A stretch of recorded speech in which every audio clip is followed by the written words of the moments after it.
अस्सलाम वालेकुम। उम्मीद करती हूँ आप सब खैरियत से होंगे। प्रीवियसली सम रीज़न्स की वजह से मैंने आप लोगों को वीडियोस अपलोड नहीं की। अभी भी थोड़ा सा बिज़ी होने की वजह से मैं प्रॉपर्ली वीडियोस नहीं बना पा रही। जस्ट आपको अनसॉल्व टास्क जो मैंने आपके साथ पीडीएफ शेयर किए हुए हैं उन सॉल्यूशंस को एक्सप्लेन करूँगी ताकि आप लोगों को समझ आ जाएगा।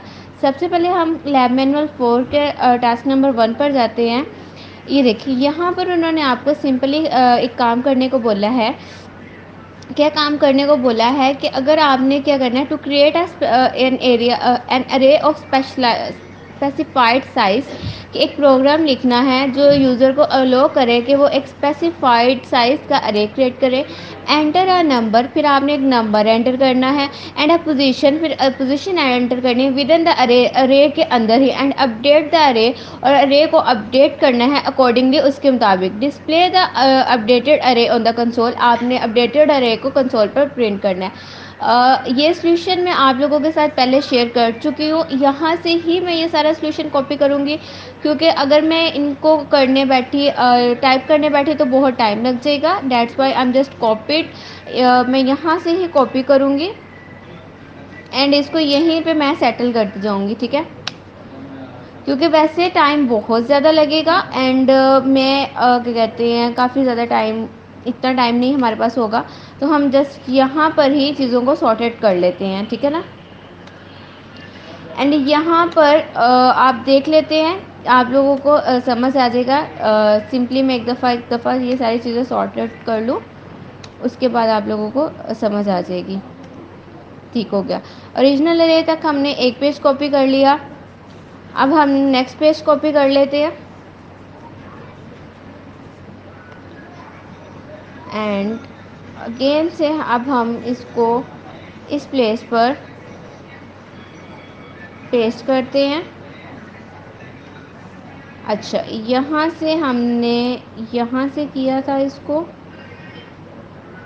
ओके, ये यहाँ पर आ जाएगा, फिर पोजीशन आ जाएगी, फिर वैल्यू आ जाएंगी, फिर सी आउट एंड लाइन। यहाँ पर हमारा ये वाला सेमीकोलन आ गया, यहाँ पर ये वाला सेमीकोलन आ गया, यहाँ पर ये वाला सेमीकोलन, एंड यहाँ पर ये वाला, एंड यहाँ पे ये वाला, एंड इधर से हमारे पास ये आ गया, एंड यहाँ से ये वाला। एंड टर्मिनेटर का जो प्रोग्राम है, सो सॉरी, ये वाला जो प्रोग्राम है हम इसको बैक स्पेस कर कर ऊपर कर लेते हैं। एंड सी इन करना है यहाँ पर, एंड सी आउट किया है, यहाँ पर हमने सी आउट किया है, वो वाला हमारा सी ऊपर चले गया। ओके, अब यहाँ से हमारा ये वाला कॉपी हो गया, एंड यहाँ से ये यहाँ से है, ठीक है। इसको यहाँ से अब हमने यहाँ तक एंड तक कॉपी करना है, copy, and here is we paste.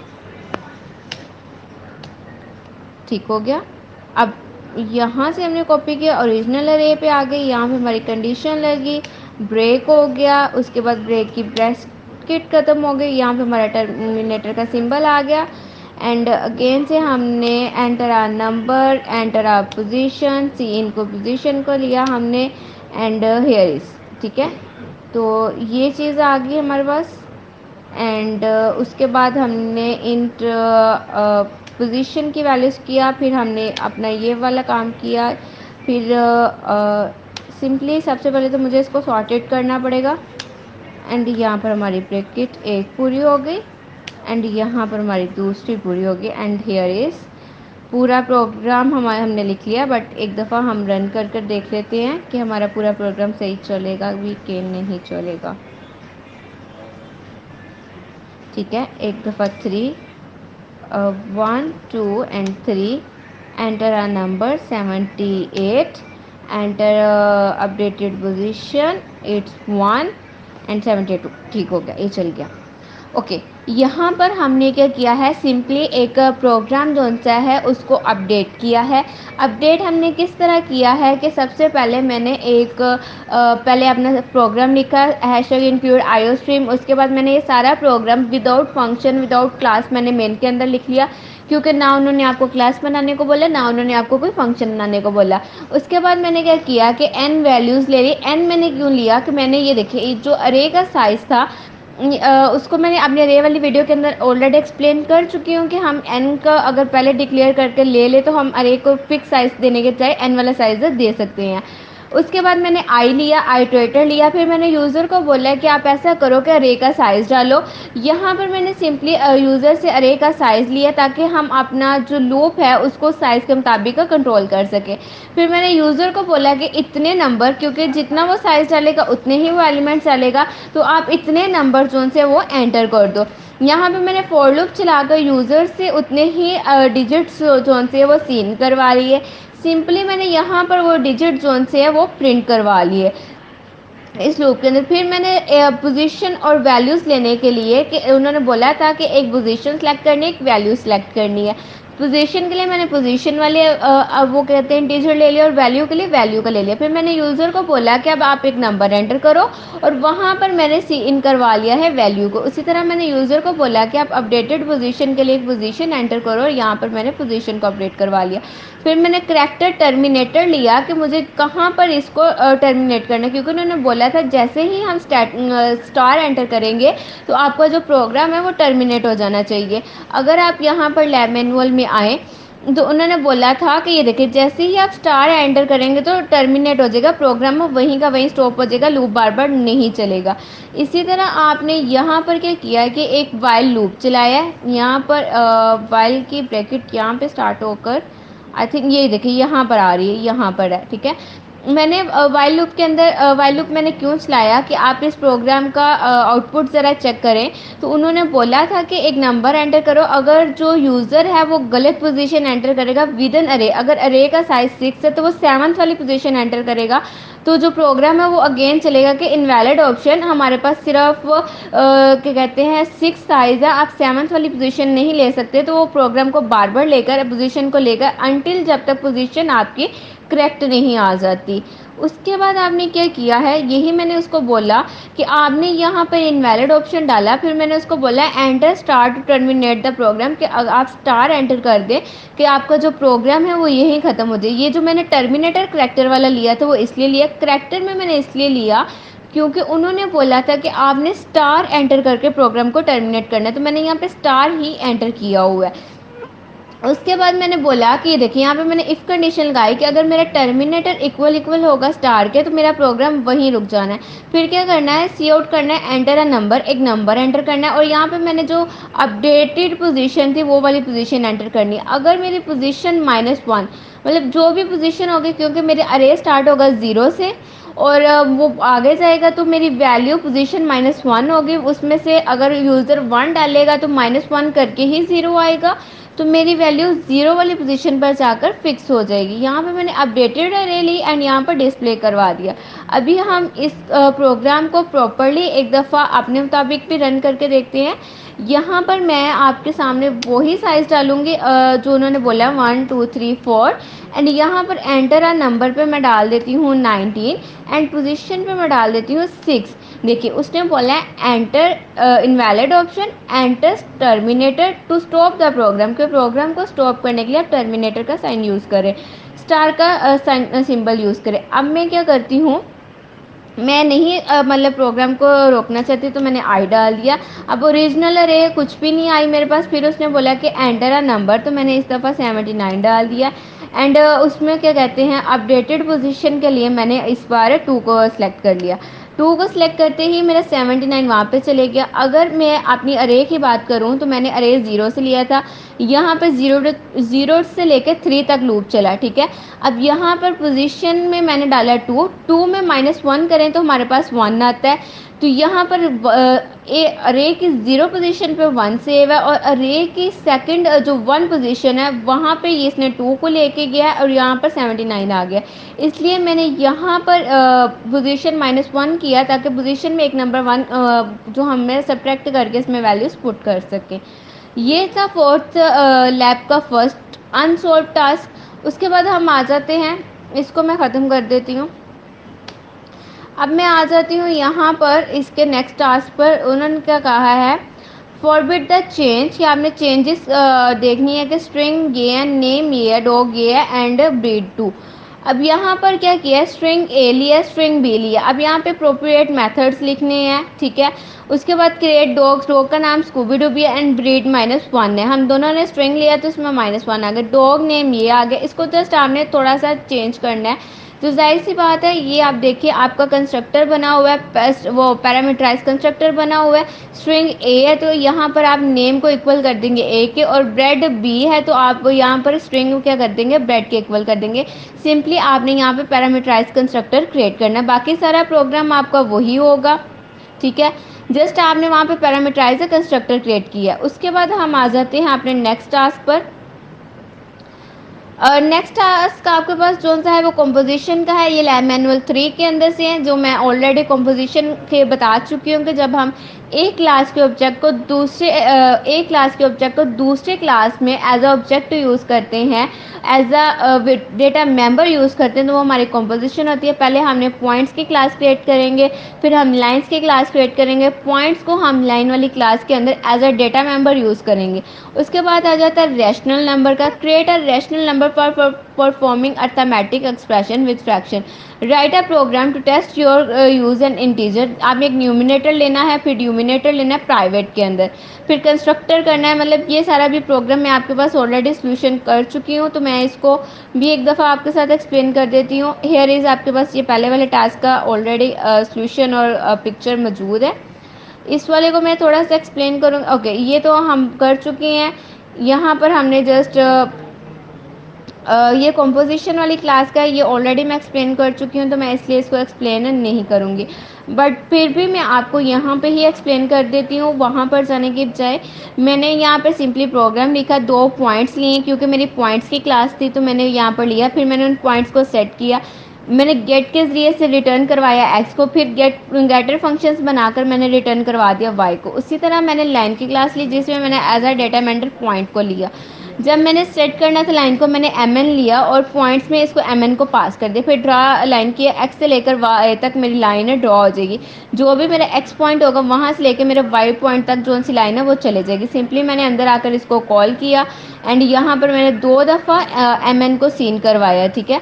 यहाँ पर आप देख सकते हैं, एक तो बिगिन पॉइंट से सीन करवाया, क्योंकि हमारे पास ये चीज़ मैं पहले एक्सप्लेन कर चुकी हूँ कि हमारे पास जो ग्राफ होता है वो कुछ इस टाइप का होता है कि ये देखिए, यहाँ पर आपका एक ग्राफ होगा एंड यहाँ से आपकी एक लाइन स्टार्ट होगी यूं करके, ठीक है। अब यहाँ से ये वाली आपकी y वाली एक्सेस से वो y एक्सिस होती है और ये वाली आपकी x एक्सिस होती है। यहाँ पे जो एक डॉट लगेगा वो आपका क्या कहते हैं y का लगेगा, एंड यहाँ से जो लाइन ऊपर जाएगी वो आपकी x की जाएगी, ठीक है। तो यहाँ पर ये जो चीज़, ये जो पॉइंट्स मैच होंगे, यहाँ पे 2 पॉइंट चलेंगे, एक बिगन पॉइंट चलेगा और एक एंड वाला पॉइंट चलेगा। तो ये क्रिएट करेगा, एक लाइन को क्रिएट करेगा, एक ये वाला पॉइंट और एक वाला, एक यहाँ से समझ लें हम, एक आप यहाँ से पॉइंट क्रिएट कर लें, यहाँ से लेकर यहाँ तक, ठीक है। एंड एक पॉइंट हम यहाँ से क्रिएट कर लेते हैं, हेयर इज ये है। तो अब आपकी जो लाइन ड्रॉ होगी वो यहाँ से लेकर यहाँ तक की ड्रॉ होगी। ये वाले जो सेंटर में आपकी लाइन ड्रॉ हुई है, ये आपकी लाइन हमने ड्रॉ करवाई है बिगन पॉइंट से और एंड पॉइंट से, ठीक है। तो अब नेक्स्ट हम चलते हैं, ये देखिए यहाँ से लेकर कि आपकी जो स्टार्ट हो रहा है वो 1 से स्टार्ट हो रहा है और 6 पर जा रहा है, कि एक यहाँ से स्टार्ट होकर वहाँ तक जा रहा है। उसके बाद हम आ जाते हैं टास्क नंबर 3 पर। उसकी ऑलरेडी मैंने यहाँ पर शो करवा दी थी। रैशनल नंबर्स क्या करते हैं कि मैंने 4/5 लिया एंड फिर 1/5 लिया। आंसर मेरे पास क्या आया 5/5 और आंसर आया मेरे पास 3/5। फिर आंसर आया 4/5, मतलब मैंने n को मल्टीप्लाई करवाया। यहाँ पर हम इसको पहले अपने प्रोग्राम के अंदर जाकर समझते हैं। सिंपली यहाँ पर मैंने 2 न्यूमिनेटर लिए और 2 ही डिनोमिनेटर लिए। वो क्यों? क्योंकि हम रैशनल नंबर्स किस तरह फाइंड करते हैं, 4/5 एंड 1/5, ठीक है। कुछ यूँ करके हम अपने रैशनल नंबर्स फाइंड करते हैं और उनको मल्टीप्लाई कर यहाँ पर सिंपली मैंने एक कंस्ट्रक्टर क्रिएट किया है जहाँ पे मैंने न्यूमिनेटर और मतलब डिनोमिनेटर्स की वैल्यूज़ को सेट किया। अब यहाँ पर मैंने ऐड वाला एक फंक्शन क्रिएट किया। अगर मेरा डिनोमिनेटर इक्वल होगा न्यूमिनेटर के, तो मैं क्या करूँगी, न्यूमिनेटर को सम कर दूँगी। इट्स जस्ट लाइक आप यूँ करके समझ सकते हैं। मैंने एक क्या कहते हैं पॉइंट्स ले लेती हूँ, यहाँ पर मैं लिख देती हूँ। यहाँ पर मेरे पास 5 5 दोनों कॉमन है, तो मेरा 5 जोन सा है वो यहाँ पर आ जाएगा। और ऊपर जोन सा है फर्ज कर लें, ऊपर मेरे पास आ जाएगा यहाँ पर 1 + 4। तो इस तरह के आ जाएंगे। जब हमारे पास नीचे वाले ऑप्शन सेम होंगे तो हम ऊपर वाले ऑप्शंस को डायरेक्ट प्लस कर लेंगे, तो मेरा आंसर इक्वल होगा सम के। अगर फिर वहाँ पे डिवाइडेड बाय डिनोमिनेटर D1 लिख लें या D2 लिख लें, दोनों सेम है क्योंकि हमने यहाँ पे कंडीशन लगाई है। अगर ये सेम नहीं होंगे तो हम इन डैट केस हम क्या करेंगे, हम ये देखिए यहाँ पे मैंने लिखा है V1, मतलब मैंने 2 3 4 इंटीजर्स लिए हैं। पहले V1 लिया है, मतलब जो वैल्यू 1 होगी वो क्या करेगी, न्यूमिनेटर को मल्टीप्लाई करेंगे हम डिनोमिनेटर के साथ, और न्यूमिनेटर 2 को मल्टीप्लाई करेंगे डिनोमिनेटर के साथ। ये क्यों किया हमने, देखिए जब आपके पास वैल्यूज़ इस टाइप की होती है ओवर्स में, ठीक है, एक वैल्यूज़ यहाँ पर होगी तो आप क्या करते हैं, क्रॉस मल्टीप्लाई करते हैं, ये वाली वैल्यूज़ को इसके साथ मल्टीप्लाई करते हैं, एंड सेम इसको यहाँ पे रखना है, एंड यहाँ से आपकी वैल्यू आएगी यूं करके मल्टीप्लाई करते हैं आप, ठीक है। ये वाली वैल्यूज़ इस वाली वैल्यू से मल्टीप्लाई होती है। तो मैंने भी कुछ यूँ किया, जो मेरा n1 था, जो यहाँ पे मेरी वैल्यू थी उसको मल्टीप्लाई किया D2 से, जो मेरी यहाँ पे वैल्यू थी मैंने उसको मल्टीप्लाई किया D1 से। अब मैंने इन डिवाइडेंड जोन से मैंने उसको क्या किया, D1 को मल्टीप्लाई किया 2 से, जो यहाँ पर हैं उनको आपस में मल्टीप्लाई किया। अब मेरा सम किसके इक्वल होगा, इन दोनों की जो वैल्यूज़ होंगे उनको प्लस करूँगी और डिवाइडेंड की जो वैल्यू होगी उसके अंदर मैं इसको पुट कर दूँगी। सेम चीज़ मैंने सब्ट्रैक्ट के लिए की है। सब्ट्रैक्ट के लिए ये भी अगर आंसर सेम होगा ठीक है, वरना मैं यहाँ पर यही स्टेप जो सा फॉलो करूँगी। मल्टीप्लाई के लिए भी मेरा सेम प्रोसीजर रहा है। अब मैंने कहा कि एक नंबर एंटर करो, दूसरा नंबर एंटर करो, एंड यहाँ पर मैंने 3 नंबर्स को कॉल कर लिया। अब मैं ऊपर आपके पास लेकर आती हूँ, आंसर लेकर आती हूँ। अच्छा, मैं इसको इसलिए नहीं करी, कुछ मेरे हाथ में भी दर्द है और टाइम बहुत है क्योंकि मैनुअल्स बहुत ज़्यादा एक्सप्लेन करने हैं, तो मैं जस्ट आपको इसीलिए यहाँ पे करवा रही हूँ। अदरवाइज़ आप लोग खुद इनको कॉपी पेस्ट कर चेक कर सकते हैं, बिल्कुल अच्छा से आंसर आ जाएगा। देखिए जब मैंने इनको प्लस किया तो मेरा डिनोमिनेटर सेम थे, तो मेरे पास आंसर आ गया 5/5, ठीक है। फिर मैंने किया कि मैंने इनको सब्ट्रैक्ट किया, 4 - 1 आया 3/5। जब मैंने इनको मल्टीप्लाई किया 4/5 एंड 5 × 5 25 आ गया, ठीक है। मल्टीप्लाई हम ऐसे ही करते हैं, तो रैशनल नंबर्स हमारे कुछ इस तरह से ऐसे आए हैं। उसके बाद हम आ जाते हैं अपने नेक्स्ट टास्क पे। नेक्स्ट टास्क आपका है मतलब टाइम सेट करना है कि सेक्शन 1 में कोर्स ये है, क्रेडिट्स और ये हैं, कोर्स नंबर्स 100 एंड क्रेडिट्स और ये हैं, मतलब सेक्शंस के लिहाज से आपने कुछ किया हुआ है। यहाँ पर हम देख लेते हैं, एक दफ़ा मैं भी प्रोग्राम पढ़ लेती हूँ। यहाँ पर हम क्या करेंगे, रैशनल नंबर्स है, कोर्स कॉम्पोजिशन है, मतलब हमने क्या किया हुआ है कि हमने इम्प्लीमेंटेशन करनी है कोड की, कि जिसमें डिक्लेयर करने हैं हमने 5 ऑब्जेक्ट्स डिक्लेयर करने हैं, मतलब एक क्लास बनानी है, उसके 5 ऑब्जेक्ट डिक्लेयर करने हैं। टाइप ऑफ सेक्शन के एंड सेट देयर वैल्यूज, उनकी वैल्यू सेट करनी है। कोर्स नंबर हमारे 100 होंगे, क्रेडिट और 3 होंगे फॉर ऑल सेक्शन, ये 100 भी फिक्स होगा, 3 भी फिक्स होगा। सेक्शन नंबर गिवन इस सेक्शन और यूनिक नंबर फ्रॉम, मतलब सेक्शन नंबर हमारा यूनिक होगा, 5 है तो 1 2 3 4 5 इस तरह के नंबर्स हम लोग देंगे। ये कोर्स कॉम्पोजिशन है। ये देखिए यहाँ पर उन्होंने बोला है आपने सेटर फंक्शन बनाने हैं, कॉम्पोजिशन है, यहाँ पर आपने तीनों चीज़ों को पास आउट करना है। यहाँ पर अगर मैं आपके पास सोल्यूशन पे आ जाऊँ तो अब मुझे भी प्रोग्राम एक्सप्लेन करना आसान रहेगा। यहाँ पर देखिए उन्होंने क्रेडिट, मैंने कोर्स नंबर लिए, क्रेडिट कोड लिए एंड सेक्शन नंबर लिए। कोर्स नंबर भी मेरा सेम रहना है, क्रेडिट कोड्स भी मेरे सेम रहने और सेक्शन नंबर्स भी मेरे सेम रहने। सिंपली मैंने पब्लिक में गई, सेक्शंस के अंदर मैंने इन चीज़ों को पहले जोन से वो अच्छे से फिट कर दिया कि कोर्स नंबर मेरे 100 ही रखना, क्रेडिट कोर्स मेरे 3 ही रखना और इन सेक्शन मेरे सेम रखना। अब मैंने कोर्स नंबर के अंदर कोर्स नंबर, मतलब ये एक तरफ से मैंने सेटर फंक्शन क्रिएट किया है। ये थोड़ा सा मैंने कॉम्प्लिकेटेड कर दिया है, लेकिन आप इसको एज अ सेटर फंक्शन जिस तरह मैंने आपको बनाना सिखाया कि इंट कोर्स नंबर की जगह आप CN लिख सकते हैं, CR लिख सकते हैं, अपने नंबर्स को सेट कर सकते हैं। यहाँ पर मैंने आपके कोर्स नंबर्स किए हैं। यहाँ पर एक एक करके मैंने इन पॉइंट्स को क्या किया है, यहाँ पर मैंने आपका जो काम किया यहाँ से लेकर यहाँ से लेकर ये मैंने काम किया है आपका क्या कहते हैं कंस्ट्रक्टर के अंदर, एंड यहाँ पे मैंने डिफरेंट टाइप पे मैंने आपके कौन से हैं सेटर फंक्शन क्रिएट किया। आप चाहें तो एक साथ कर सकते हैं, आप चाहें तो डिफरेंट कर सकते हैं। कुछ एक्सपेरिमेंट्स करते वक्त मैंने ये बनाया था, तो इस वजह से गेट कोर्स नंबर्स में मैंने कांस्टेंट आगे ज़रूर लिख लेते हैं। कांस्टेंट लिखने से क्या होता है कि सम टाइम जब हम ऑपरेटर ओवरलोड करते हैं तो ये जब चीज़ें डिस्प्ले नहीं करता या फिर वो कंफ्यूज हो जाता है कि मैंने इस तरह डिस्प्ले करनी थी, मैंने इस तरह कर दी। तो कांस्टेंट क्या करता है कि चीज़ों को फिक्स रखता है, जिसको चेंज करना टफ हो जाता है। तो यहाँ पे मैंने कोर्स नंबर को रिटर्न कर दिया। इसी तरह मैंने क्रेडिट ऑर्स में क्रेडिट ऑर्स को अब मैंने गेटर्स के मेथड्स बनाए हैं सिंपली, एंड यहाँ पे मैंने 5 ऑब्जेक्ट्स क्रिएट किए हैं जिसमें मैंने नंबर्स को प्लस कर दिया, एंड सिंपली यहाँ पे मैंने कॉल कर कर एक 5 ऑब्जेक्ट्स को कॉल किया, और ऊपर आपके पास इसका भी आउटपुट आ चुका है। यहाँ पर लैब मैनुअल फॉर्म में आ जाती हूँ। कॉम्पोजिशन विथ 3 क्लासेस वाला आपका प्रोग्राम जोन सा है वो रह गया। जो स्किप प्रोग्राम्स हैं आप उनको स्किप ही रहने दें। मैं एक वीडियो बनाऊंगी जिसके अंदर आपके जो प्रोग्राम्स हैं वो स्किप जोन से हुए हैं वो भी मैं आपकी क्लियर करवा दूंगी। एज इट कॉम्पोजिशन बिल्कुल वैसे ही होगी जैसे मैंने लाइन की थी, लाइन और पॉइंट्स की थी। तो बट फिर भी मैं आपको एक दफ़ा एक्सप्लेन कर दूंगी। ये आपका मैनुअल था, एंड यहाँ पर देखें कोर्स नंबर मेरे 1 to 5 उन्होंने कहा था यूनिक होने चाहिए, वो है। कोर्स नंबर मेरे सेम है, क्रेडिट ऑर्स मेरे सेम है, मैंने हर चीज़ को सेम रख दिया, फिक्स कर दिया है। तो यहाँ पे मुझे कुछ भी करने की ज़रूरत नहीं पड़ेगी, जस्ट मुझे इन चीज़ों को इम्प्लीमेंट करना है, तो मैंने इनको इम्प्लीमेंट कर दिया है। यहाँ पर आपको कुछ भी स्पेशल करने को नहीं बोला गया कि आपने करना है, जस्ट आपने सेटर गेटर फंक्शंस बनाने हैं, वैल्यूज़ को फिक्स करना है एंड उनको डिस्प्ले करवा देना है। ये सिंपल सा प्रोग्राम है।